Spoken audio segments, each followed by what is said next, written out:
to make its language and context entertaining, uses very colorful illustrations, as we have seen. And lately, one that we seem to not be able to get away from is honey. So, figured, why not? We've seen what honey is thus far, but not really. And when I do study the Bible, when I do like to make the things in the Bible even more fun, when you can get past all of the distracting philosophy and whatnot, and you can zone in on a bit of a riddle or a maze of thought when it comes to language and its context, how the Bible uses, for example, rain or harvest or honey and other sort of illustrations to get its point across of what it's actually trying to convey. The Bible becomes more cool, more fun, and more light in a way where the illustration makes what we're hearing to be sealed and able to be sealed within our heart and within our minds so that we can apply it in practical ways familiar to our own self. And so when it comes to honey, what does it mean and how should we look at it? Turning to the book of Psalm. The book of the Psalms, and looking at Psalm 119, Psalm chapter 119. Psalm chapter 119 and verse 103. Psalm chapter 119 and verse 103 reads, "How sweet are thy words unto my taste, yea, sweeter than honey to my mouth." And so we've seen from our previous meetings how the Bible makes connections, how the Bible educates, and how the Bible would have us discern meaning from within what we are reading. And so when we're hearing "how sweet are thy words unto my taste, sweeter than honey to my mouth," honey is synonymous with words.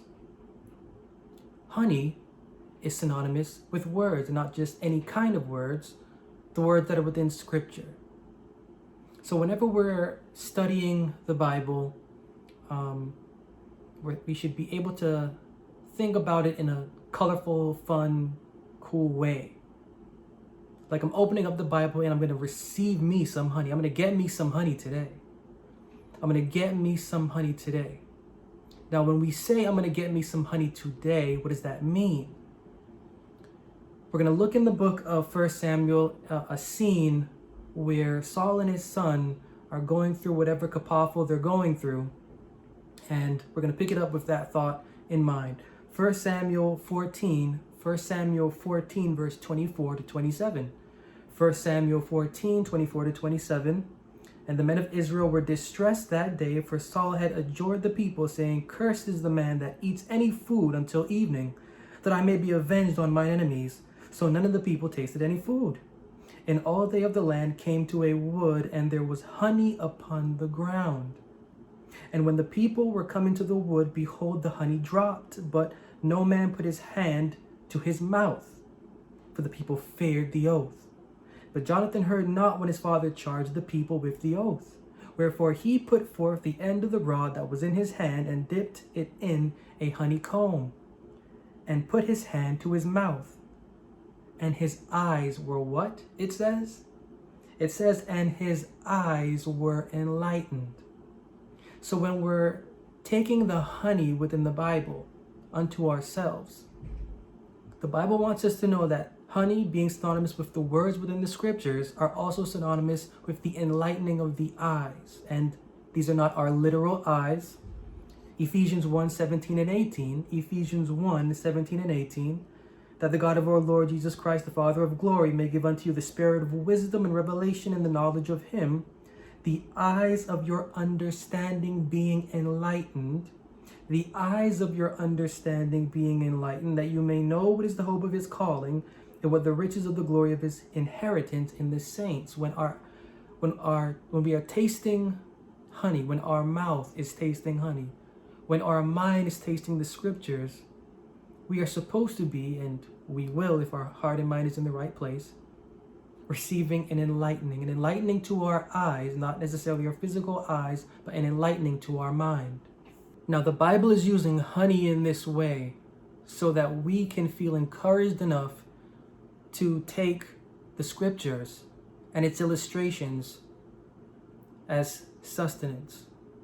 The Bible is using honey and its categorization of sweetness so that we can understand that the words within the scriptures are just as sweet as honey and just as tasteful and even more. And something interesting is shown to us when we're reviewing that scene in the life of Jonathan and his father Saul. Now, Saul had the individuals that were with him committed to an oath or committed to a covenant that they should taste nothing until he got his desire. So it was due to the covenant that they agreed upon with the king that they tasted nothing that was around them, including that honey. But his son came along knowing nothing about what the king had said. His son came along hearing no oath, allowing no covenant to be enjoined to his person. Heard none of it, felt none of it, and with this being the case, dipped what he had in his hand within the honey and tasted and felt the enlightening. Now this is for us. This is for us. Because we have no sure knowledge of what is within the Bible, yet our religious denominations hold us to different standards concerning precepts, statutes, laws, so on and so forth, according to the law of Moses and according to our church manuals. Again, we are held to specific statutes, laws, commandments, traditions, ordinances, rites, rituals, ancient and modern. Not we physically, our faith mentally and devotionally. When there is a bunch of honey right there in front of us, but due to what we have sworn, we will not dip into that. Again, due to what we have sworn and due to what we hold to be opinion and right opinion, we will not dip into the honey that is before us, that we have in our hand, that we have sitting there on a table or on our bed or wherever it is. We won't dip into it due to the fear that we have about the different covenants that we would assume are correct. Now, this individual dipped whatever he had into that honey and embraced the enlightening. And hearing nothing, he moved. And so this is what this is what we have to do. We're hearing so much, and we believe we know so much, and we think we know much. And it is due to what we constrain our thoughts and feelings to that we do not dip into the scriptures for ourselves personally. When we can dip into the scriptures personally, we will taste the honey that is therein. It is this enlightening, the enlightening of our eyes, not eyes literal, but the enlightening of our devotional conversations conscience, that will give to us the wisdom and the revelation of the philosophy that is within the scriptures. Now we need this for the sake of our faith's growth and development. The illustration of the individuals not holding to the oath and then this individual hearing nothing of the oath and yet tasting of that honey is the attitude and the disposition that represents us presently. We are tied to so much and we believe so much is tied to us and tied to whatever we believe God is that we do not dip in to the scriptures. If we can patiently and temperately taste the honey that the scriptures are, we will know for sure its benefit. Knowing its benefit, we will understand its context. Understanding its context, we will grasp its philosophy. Grasping its philosophy, we will have something to act out. Having something to act out, we will retain wisdom. And retaining wisdom, we will have something to exercise so that we can grow fond of what the living God's intention is for our personal and devotional life or being. But it begins with us tasting that honey or being willing enough to dip into the scriptures. Now, because they feared the covenant that they agreed upon with the king, or because they feared the king himself and did not go against that oath, there is a word, phrase, categorization that the Bible can call such individuals. And it's found in the book of Proverbs, chapter 19 and verse 24. Proverbs chapter 19 and verse 24. Proverbs chapter 19 and verse 24 reads, "A slothful man hideth his hand in his bosom, and will not so much as bring it to his mouth again." So, have we dipped into the scriptures personally? Now, I'm not talking about I have the Bible here and then I have Pastor so-and-so on a screen next to me. I'm not talking about I have the Bible here and then I have a book by Dr. so-and-so next to me.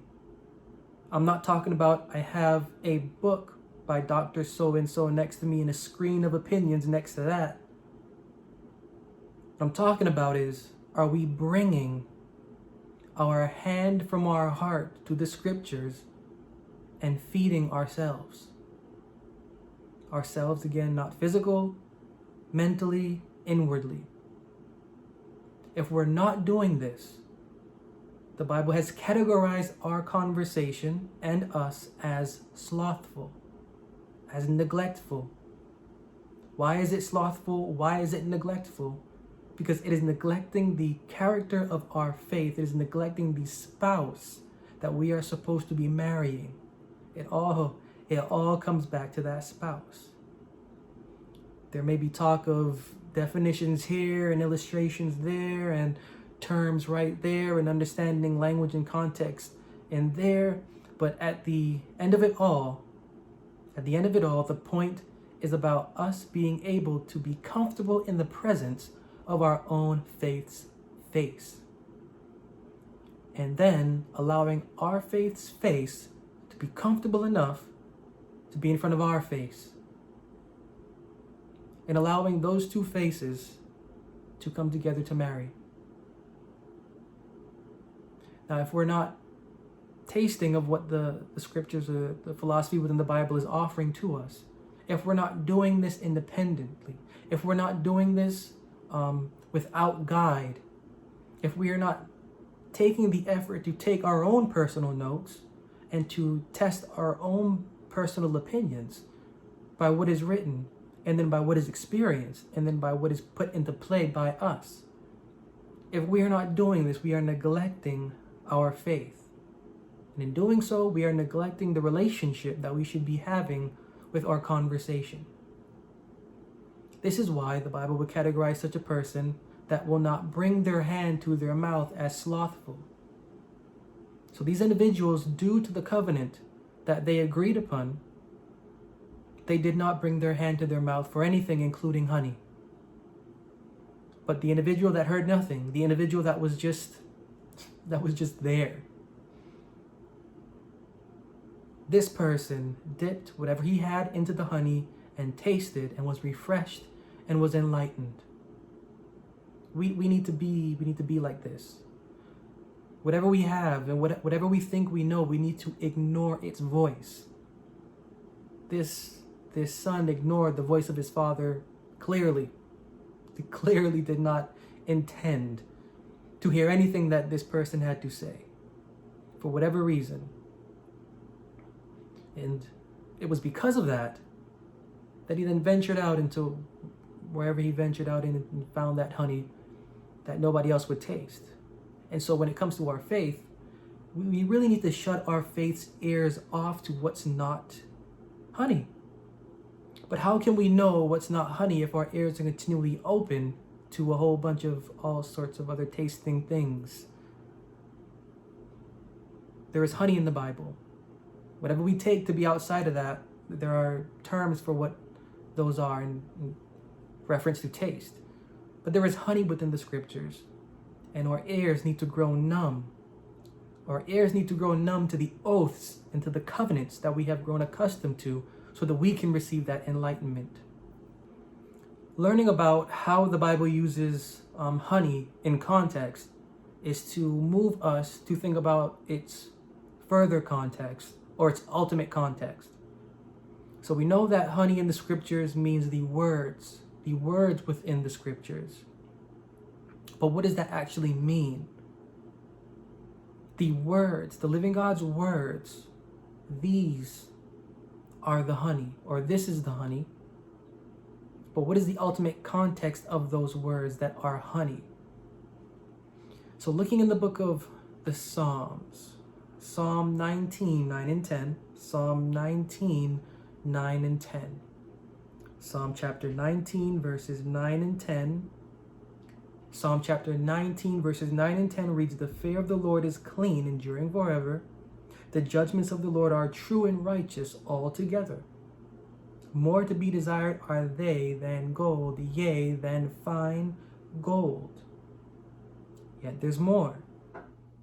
Sweeter also than honey and the honeycomb." So when we're hearing this term honey in the Bible, this term honey, sure, associated with the words within the scriptures, but its ultimate connotation is the fear of the living God.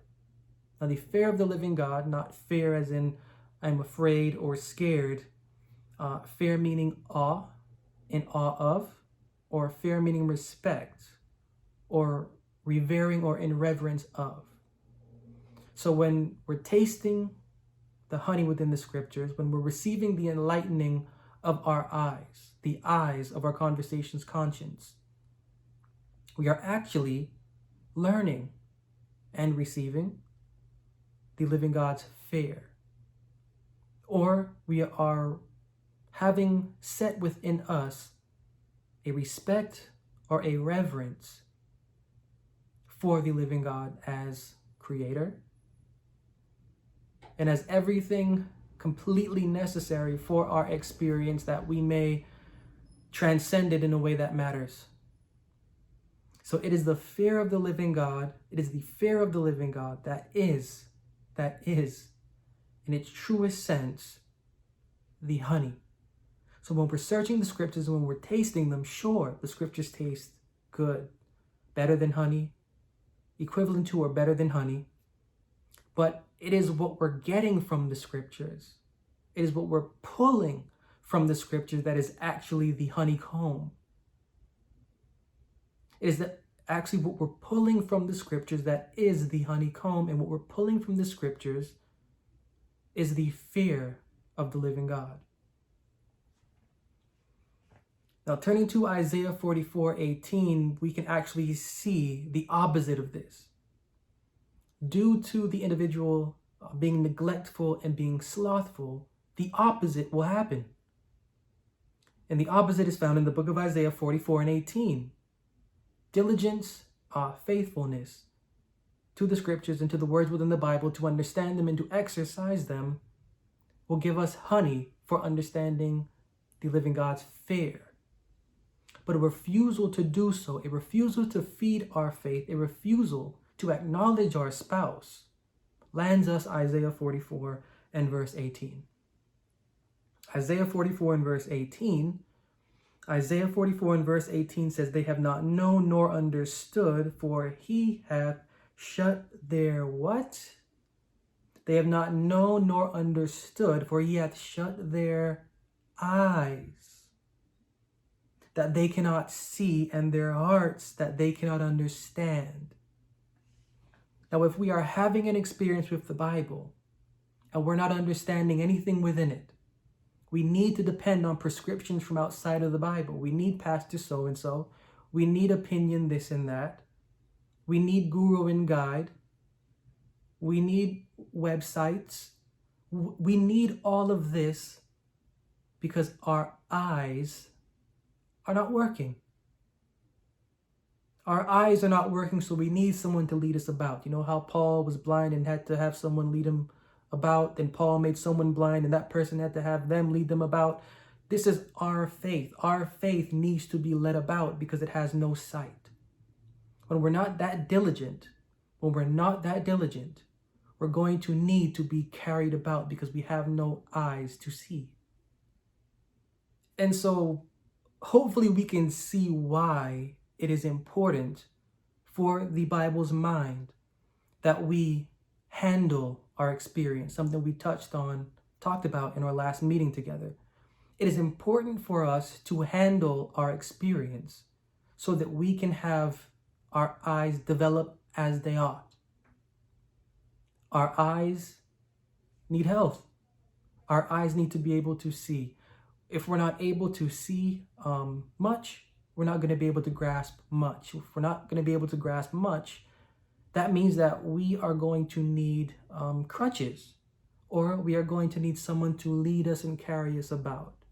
And this is how we get caught up in whatever we get caught up in. And this is how we end up neglecting our spouse, the spirit of our faith's mind, and never knowing the point of why we are actually here and present with the living God in mind and with the scriptures in mind. The eyes of our understanding need to be refreshed. If they are not, and this is a fact, this is a fact.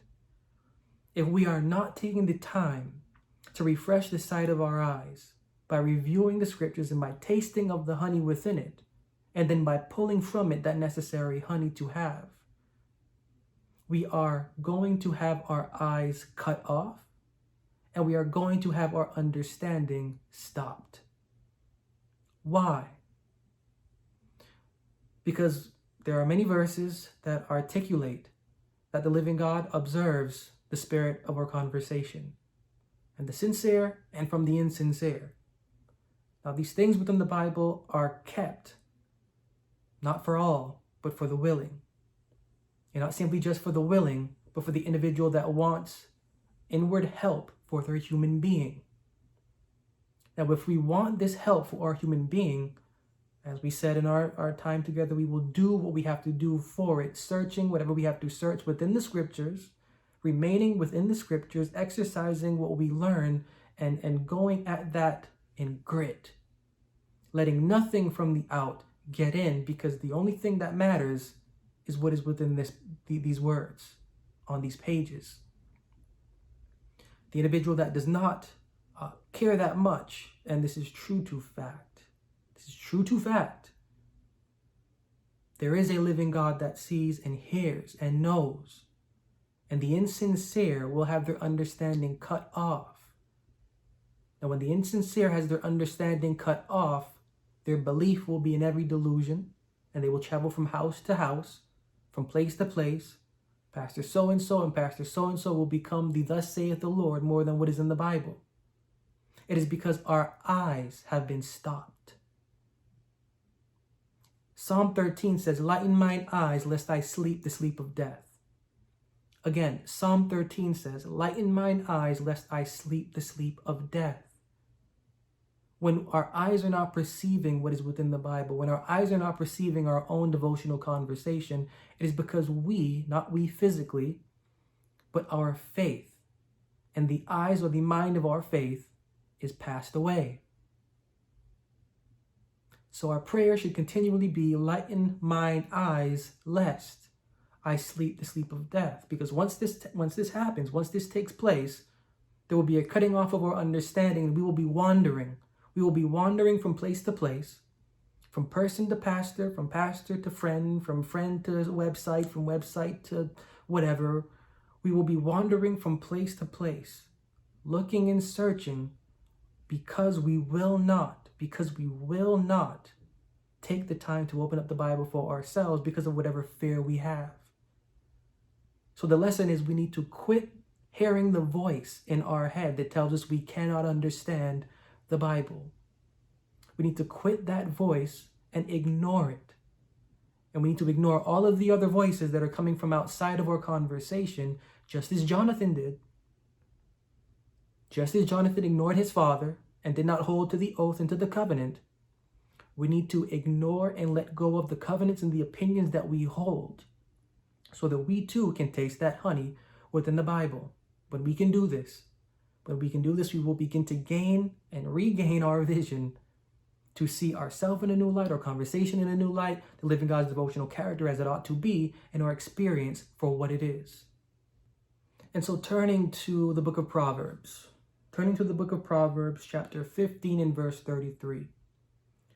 Proverbs 15 and verse 33 reads, "The fear of the Lord is the instruction of wisdom," simple and plain. Proverbs 15:33, "The fear of the Lord is the instruction of wisdom."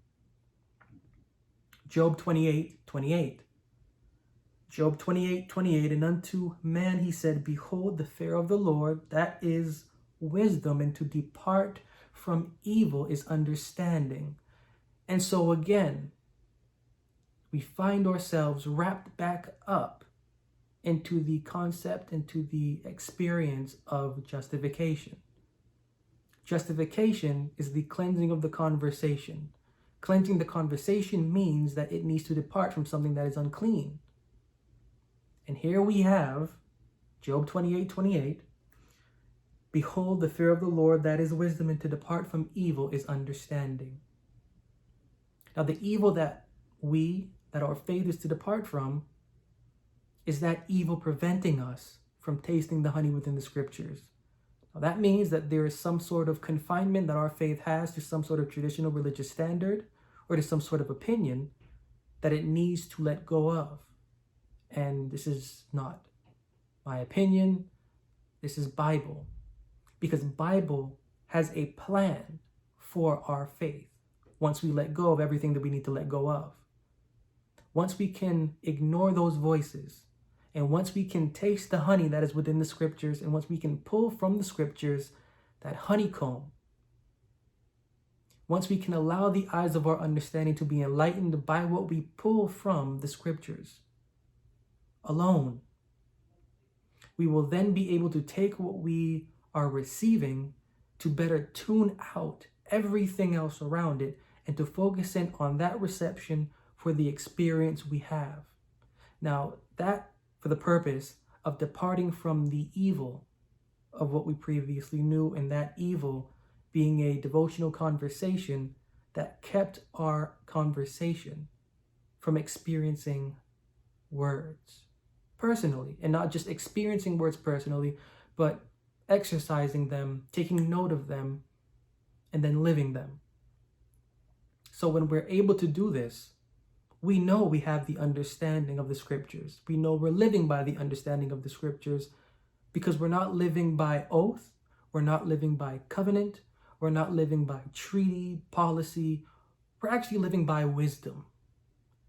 And this is what the living God wants us to understand, is that our conversation should move forward by the wisdom retained through exercising our faith.